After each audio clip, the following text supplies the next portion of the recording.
asalaamaaleykum mbokk internet yi Senfootball TV nuyu naa leen bu baax jeex leen di am mbégte saa su ne defal leen vidéo mbokk yi tey dañu ñëw wax sur le Sénégal contre Brésil mu nekk match bu am solo match bu xamante ne donc ñoo ngi xaar Pape Thiaw comme li mu def contre Angleterre pourquoi pas mu defaat ko ndax entraîneur bu mag lay dajal di Ancelotti question bi lii la est-ce que Sénégal mën na gagner ce Brésil d'Ancelotti est-ce que am ngeen confiance ñu am victoire wala yéen match ñu ngeen gis ci commentaire yi vous êtes libre wax seen xaar ak seen gis-gis gars yi Brésil reste le Brésil, 5 fois champion du monde, avec des joueurs de classe mondiale. Même si le Brésil n'est pas le Brésil bien autant, mais ça reste le Brésil avec des joueurs de qualité comme Vinicius Junior, comme Rodrigo, donc comme Casemiro du côté de Manchester United, une belle défense de Degueur, Gabriel, Marquinhos, Berardo. Donc à part que Litro il a gagné, voilà, c'est moyen avec Cunha du côté de l'attaque, Ederson. Un très bon Brésil. Maintenant, jamono bi bo xolé leur dernier match, les 5-6 derniers matchs, c'est pas trop ça. Donc am victoire rek daf leen jafé, ben défense bu am problème. Donc comment le Sénégal doit jouer? Pour mon premier point, le Sénégal doit jouer avec ses forces. Le Sénégal ne les joue avec ses forces. On sait que le Sénégal ba li muy dugal yépp ça se passe par les côtés, sur les flancs, à savoir Ismaël Sarr, à savoir Sadio Mané souvent avec Iliman Ndiaye pour trouver l'attaquant du côté moo xam Habib Diallo lay doon moo xam Jackson lay doon moo xam Boulaye Dia donc le Sénégal mëninam waru ko mas a bàyyi maanaam jouer sur les côtés surtout que la faiblesse maanaam fii xamante ne Brésil bokk na fi mu gën a faible mooy donc sur les côtés leurs latéraux c'est plus les latéraux comme Marcelo wala Dani Alves autant maintenant c'est des latéraux comme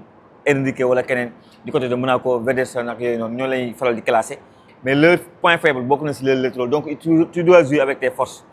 Le match bi xamante ne defoon nañu ko Singapour contre le Brésil c'était le Sadio Mané prime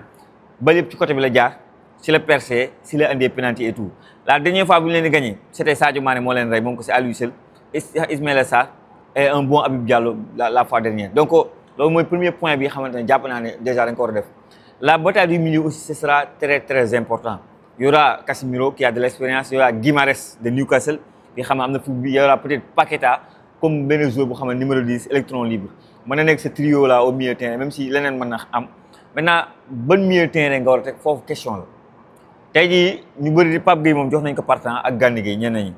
donc ils mettront sûrement Pape Matar Sarr sur le banc bu ma déggee ñu bëri ça dépend nag ban système ngay jouer si bu fekkee da ngay jouer dans un système à 4-2-3-1 boo xamante ne c'est hyper offensif 4-2-3-1 tey jii tu mets 4 éléments offensifs boobaa tant que 2 milieux de terrain li ñu mel def nga ko contre Soudan mu réussir mais est-ce que mën na réussir contre Brésil ndax da ngay étoffer sa milieu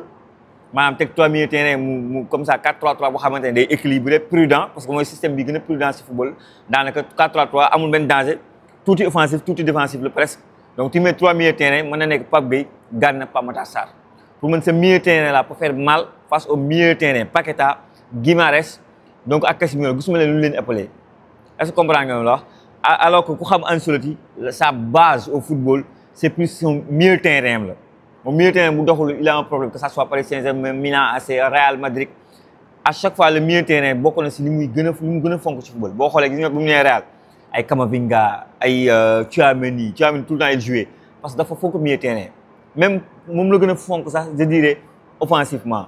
donc loolu aussi pour man lu ñu war a bàyyi xel la bu baax a baax l'autre chose mooy leur force Brésil jamono bi c'est trop compliqué mais Vinicius Junior fait partie des meilleurs joueurs du monde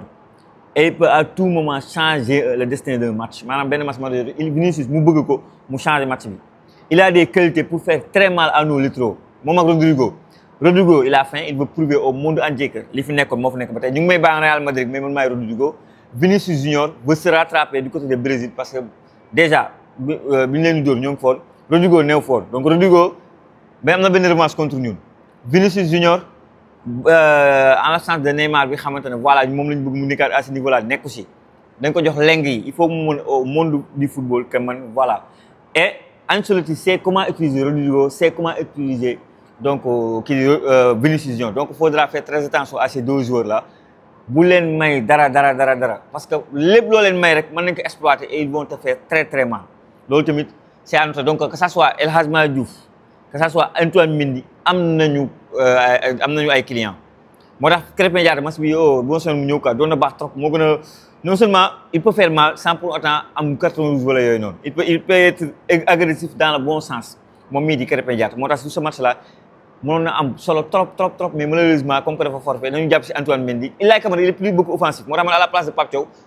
Ilaï Camara c'est contre Kenya laa koy teg il est beaucoup plus offensif quoi et je pense pas que est-ce que dina am na réflexe défensif yooyu pour mën a contenir les Rodrigo wala les Vinicius loolu question la même El Hadji Malick Diouf a ce problème de défense là bi xamante ne da ko war a travailler mais je continuerai quand même à lui faire confiance donc loolu voilà. Le attaquant peut être Richarlison mën na nekk ku nekk attaquant bi moom bon voilà sam ragalu ba quoi parce que la défense Kalidou Koulibaly Niakhaté c'est quand même très fort duñu may dara yaakaaruma moom foofu mën nañ ñu si sonal man noonu aw ma lu ma ciy ragal et faut noter que Brésil tamit a une belle défense boo xamante ne loo bëgg a jouer ak ñoom il faut que tu joues avec tes arguments yoo xamante ne puissance la explosivité la vitesse la bu ma waxee loolu je pense fortement à kii Ismaïla Sarr il peut faire très mal je pense surtout à Assane Diao en deuxième période il peut faire très mal à Iliman Ndiaye bi nga xam mën na dribbler déséquilibrer la défense à lui tout seul il a ces qualités là de tegg la pousse xuus dem yoonam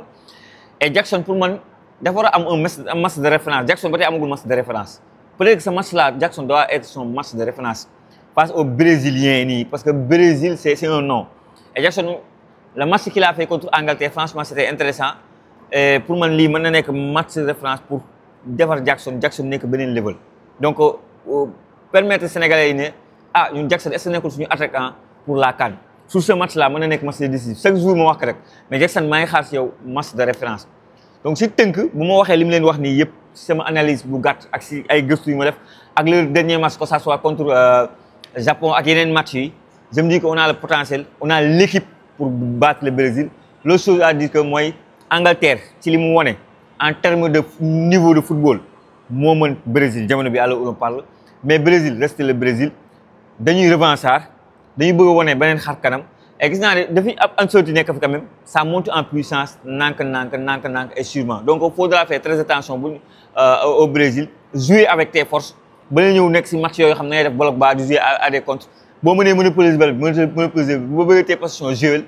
et c'est bien pour Pape Thiaw pour sa progression battre na Thomas Tuchel gagné na match stade des Martyrs pour man dina éveiller lu bëri si boy yu bëri donc mooy match bu ñu gagné au stade du Martyrs contre RD Congo 2-0 nga remonté mentalement am nañ benn équipe bu taxaw bu dal bu tey bu préparé CAN bi et mën na am suñu borom suturaal ñu def pourquoi pas un autre résultat avec le après match nul à Singapour gagne leen au Sporting Portugal fële 4-2 cette fois-ci aussi pourquoi pas du côté de stade bu Arsenal donc Emirates Stadium ñu am fa beneen ndam donc mbokk yi li ma doon vidéo bi ci commentaire yi wax leen ma seen xaalis ak seen gis-gis dem si yenn plateforme yi dooleel ñu bu baax à savoir TikTok à savoir Instagram boo leen tapé Senfootball TV incha allah da ngeen gis suñu logo bi yéen ñi bëgg a maillot aussi mën ngeen ko am sur Senfootball TV au 77 352 31 01 Loisir Sénégal aussi c'est disponible 77 352 31 01 mbokk yi jaajëfal naa leen wax leen ba beneen sur Senfootball TV.